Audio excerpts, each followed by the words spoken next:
Welcome back to Half the Battle. I'm your host as always, Daniel Levi, and joining me now is UFC welterweight Bojan Velickovic. Bojan, welcome to Half the Battle. What's up, man? Thank you for having me.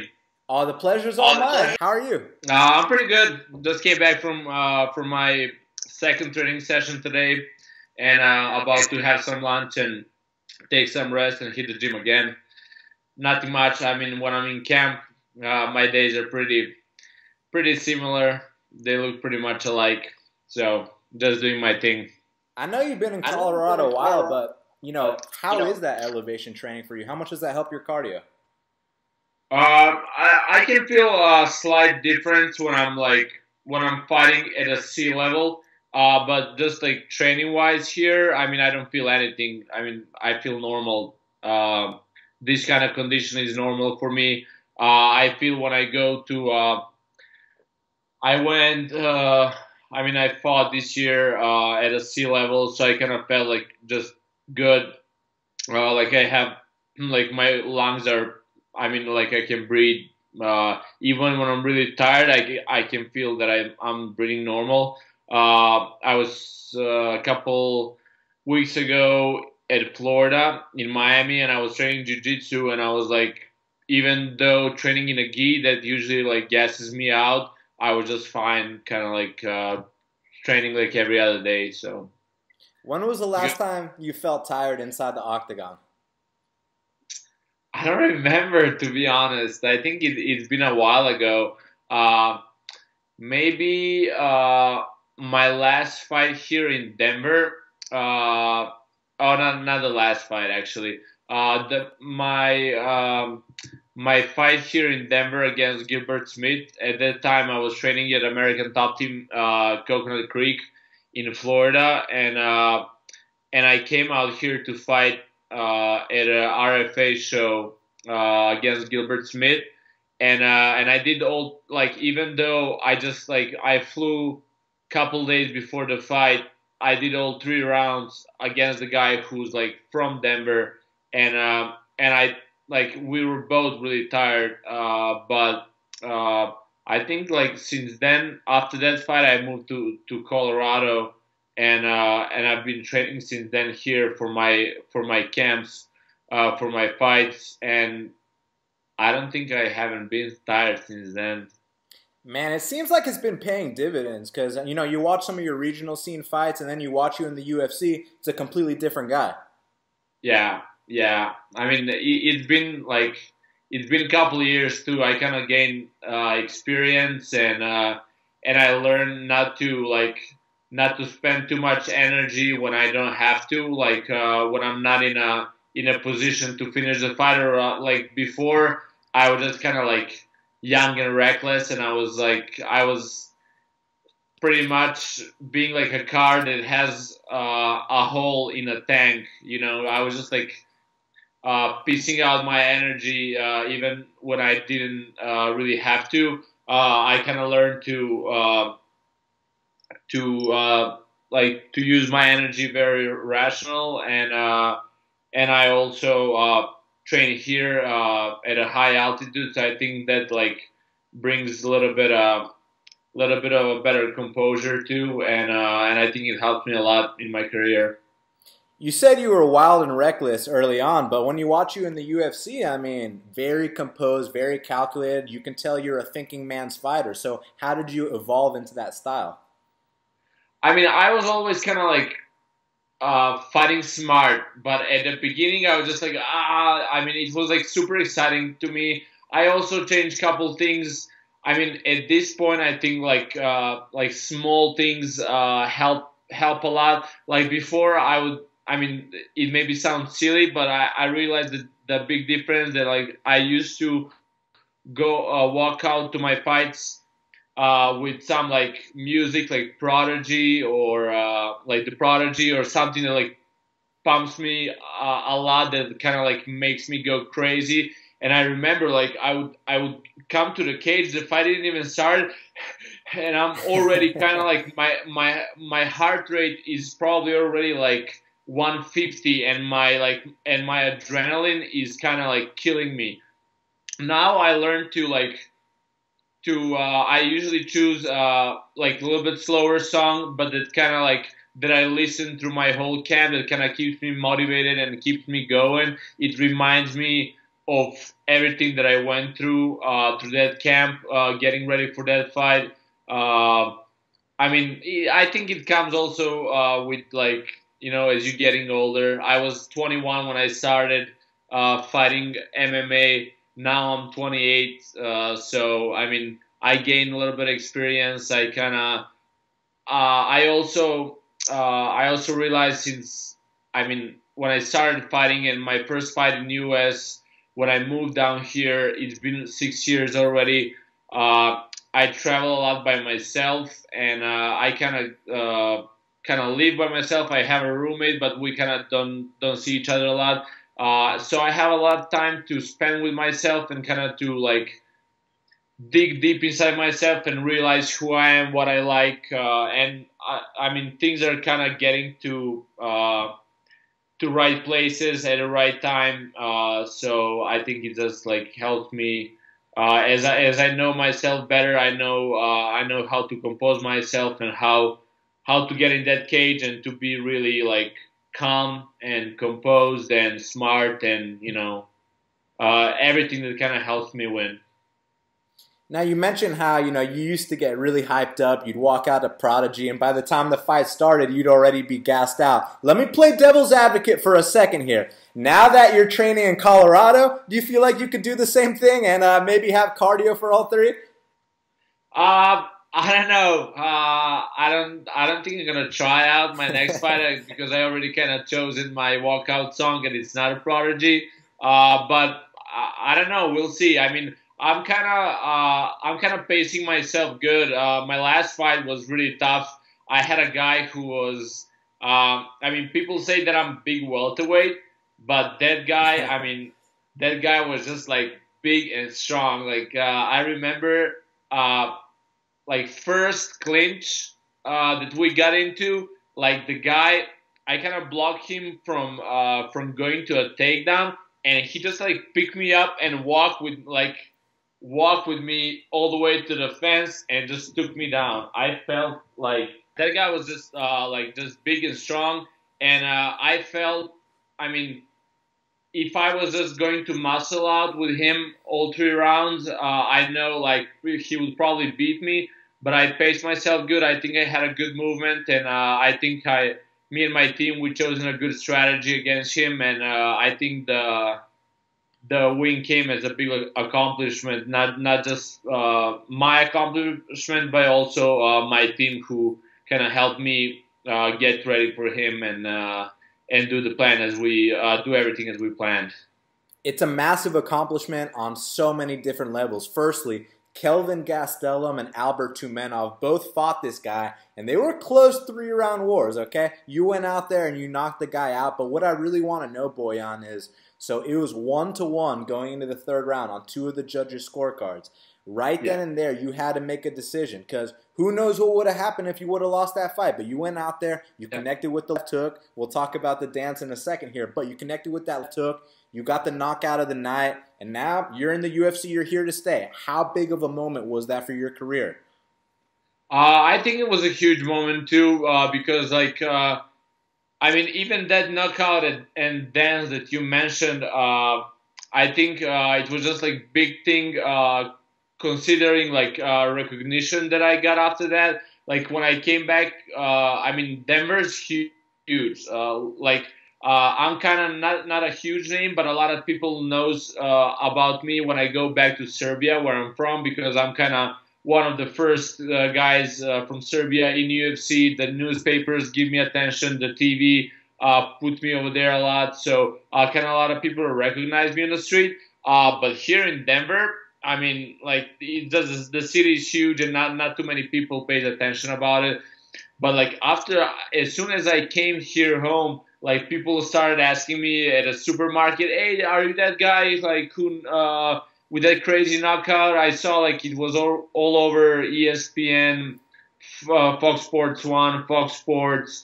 I mean, it was a really a great thing. Other than that, like it was it was really tight. It was 1-1. That's how me and my corner looked at it before the third round. But I mean, if you see that fight again, and if you see what me and my corner talked before starting the third round, we were ready to go. Like, we knew that Musoki against Gastelum, 2 fights that you mentioned that he lost, Kelvin Gastelum and Albert Tumenov, he won both of that fights first round. And then, as he was like, because he's like just colossal, like the guy's just like big and strong, the longer, the deeper he goes into the rounds, the more tired he gets. And for me, it's opposite. I usually, like, I pace myself to go like this the whole fight. So my corner told me, just when you hear a green light, that means go. That means, like, it's time.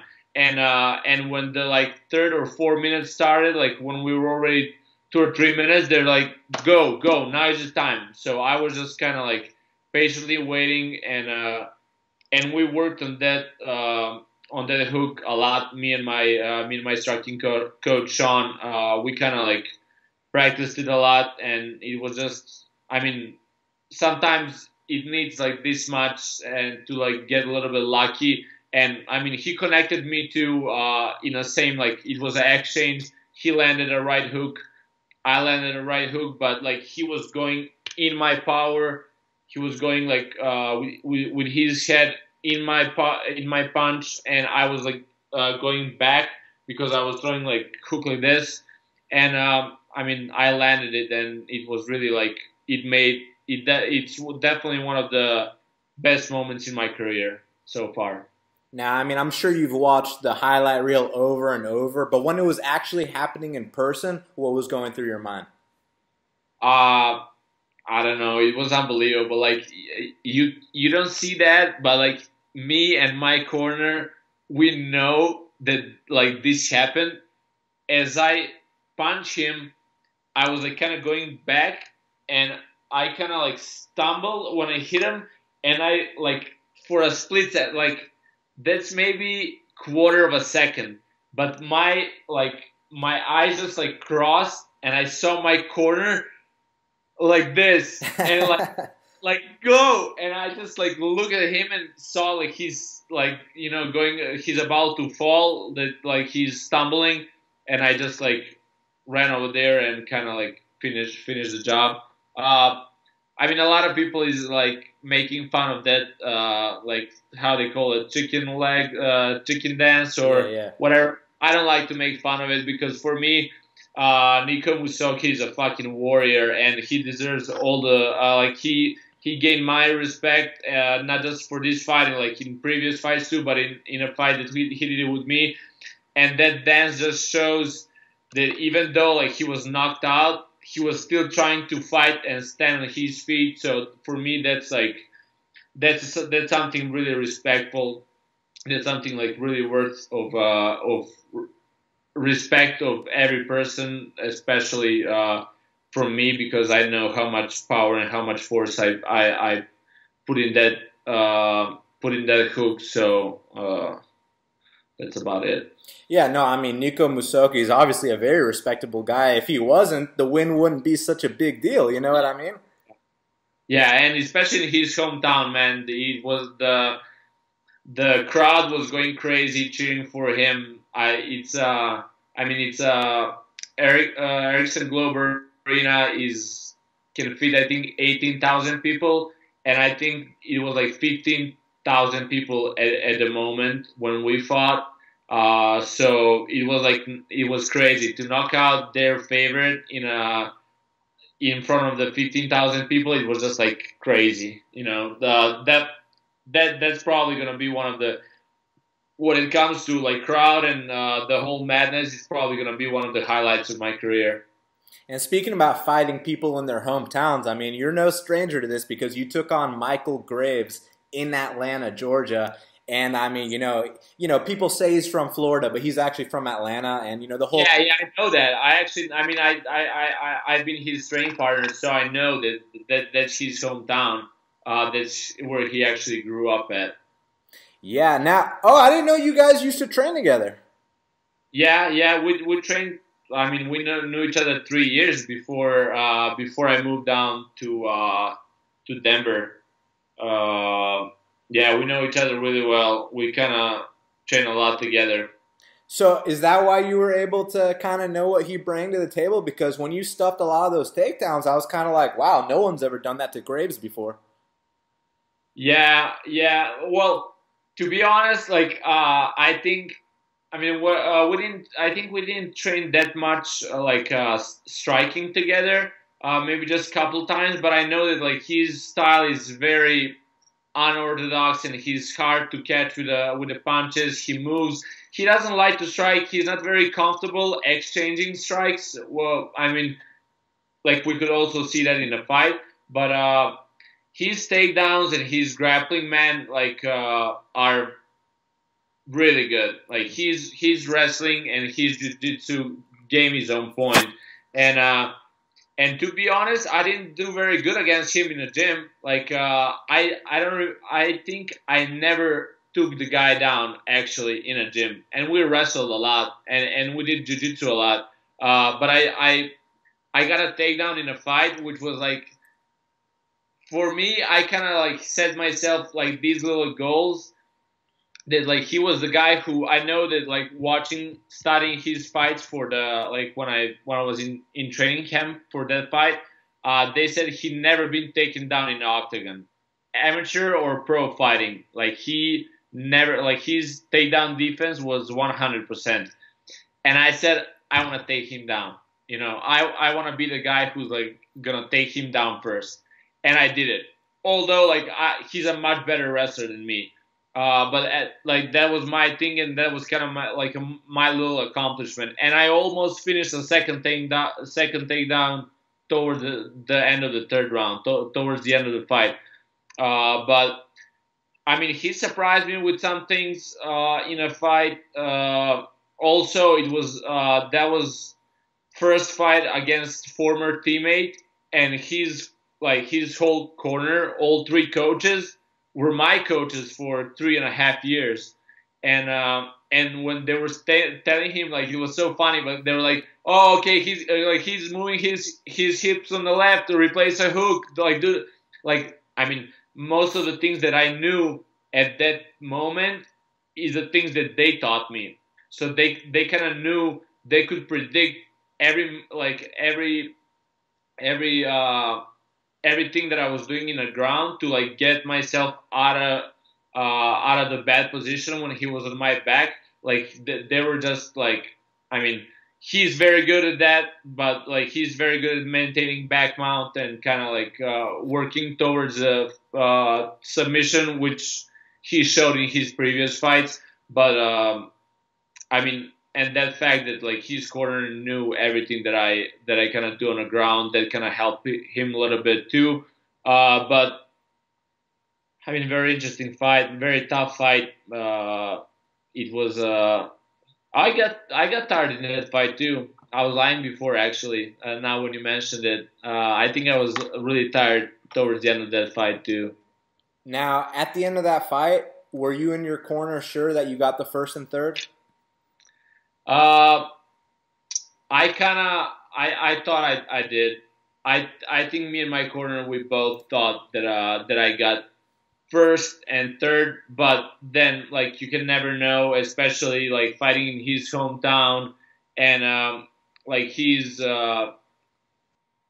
was he undefeated? Yeah, he was undefeated. I mean, he's still undefeated because that was a draw. I think he was 7-0 or 8-0. And I was like, you know, he's from Ultimate Fighter. He's young and up and coming. Maybe he's gonna get a little bit of better edge at the judges, considering that it was a close fight. Maybe they don't wanna give him a loss for but like I don't think honestly I don't think I think two judges scored 10-8 second round for him.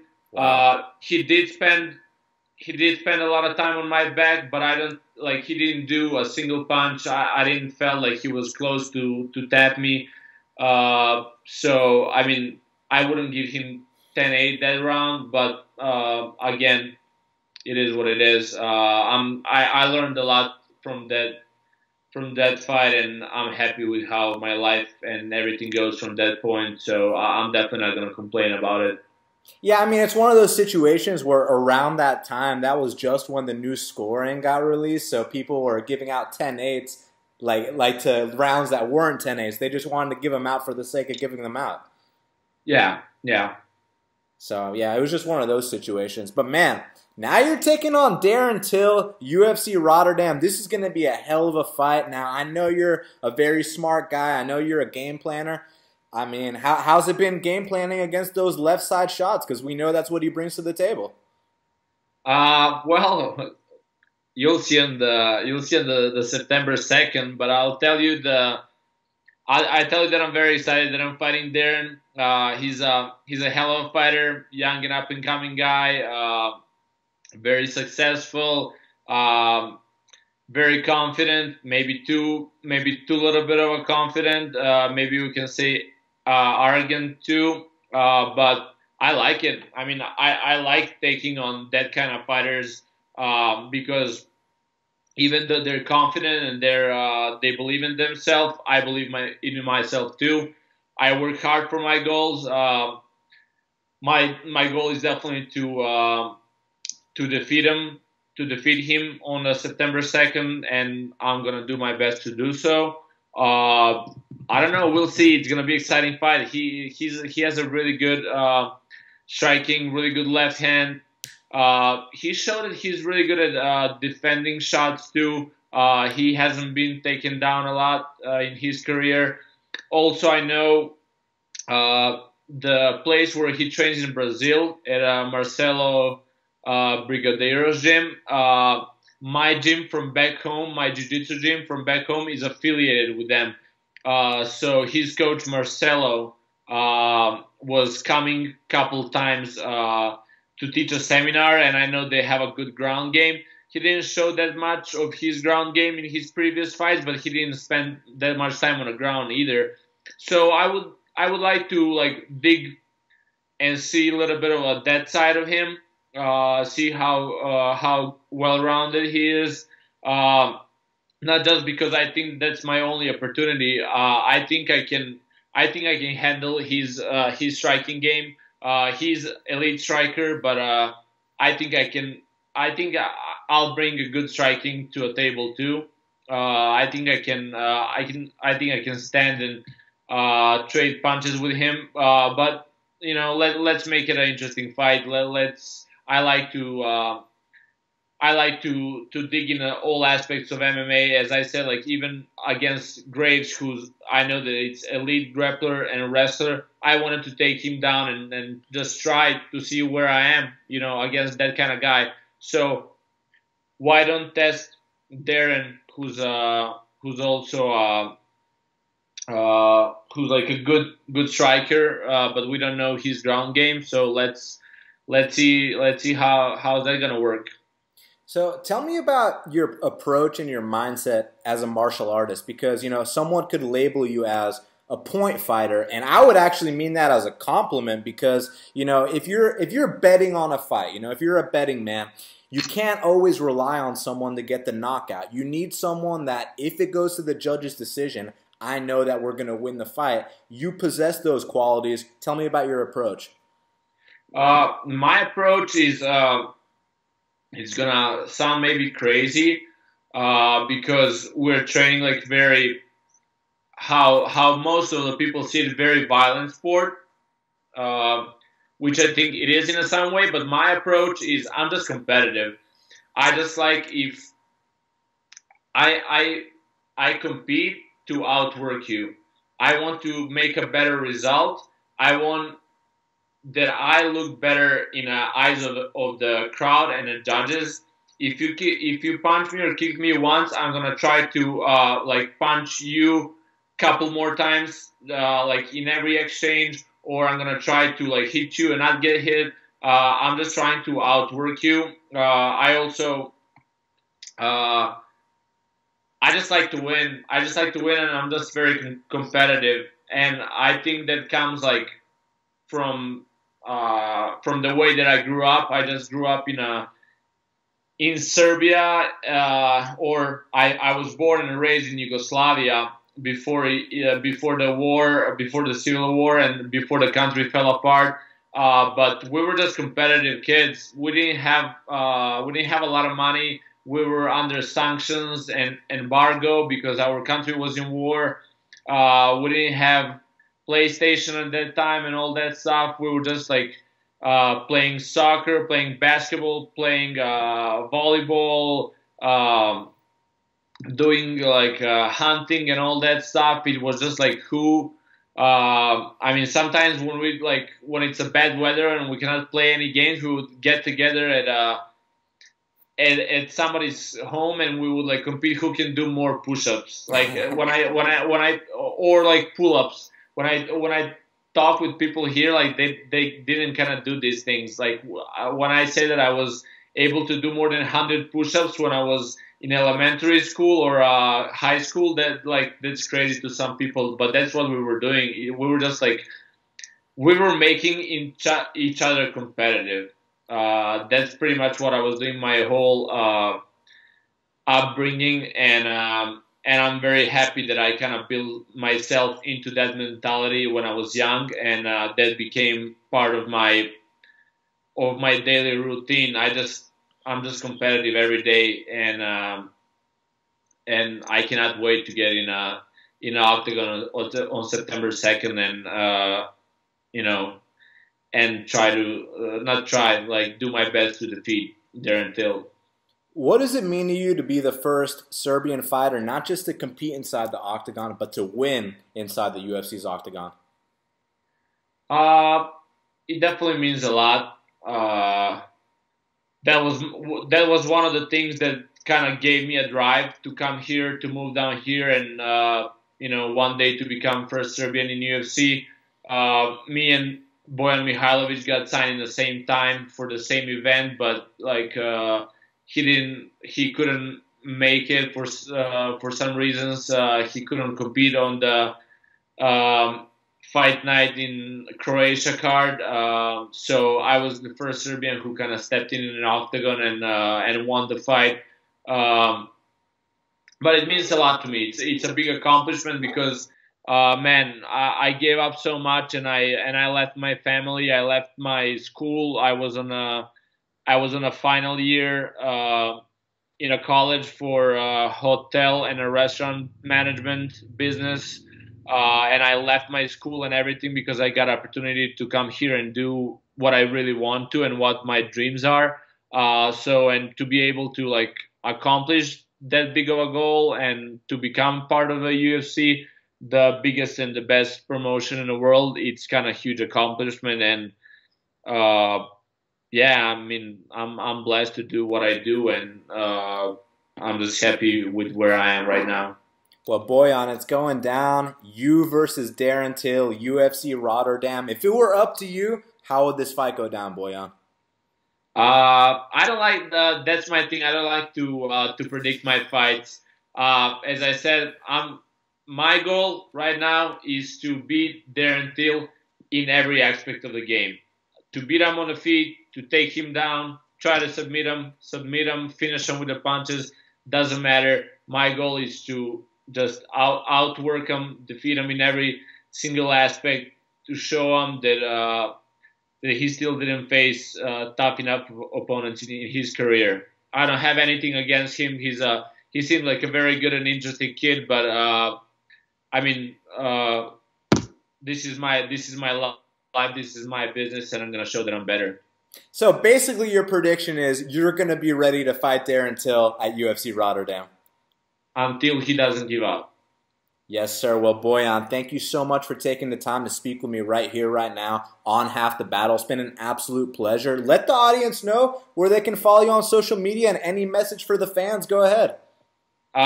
Fans, just follow me, support me. I think I'm very passionate at what I do, and I think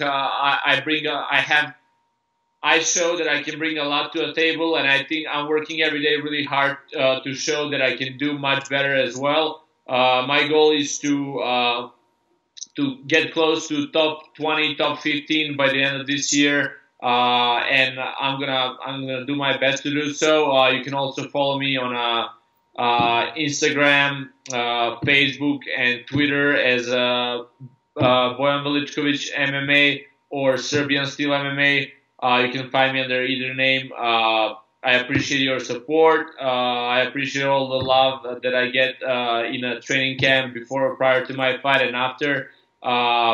For haters, you can always hate me too. That kind of motivates me as well. So I don't have anything against you guys. You're more than welcome to keep hating and throw disgusting comments on my pictures and my social media. So thank you, Daniel, for the great interview, and I'll be more than happy to talk with you, to chat with you after my next fight.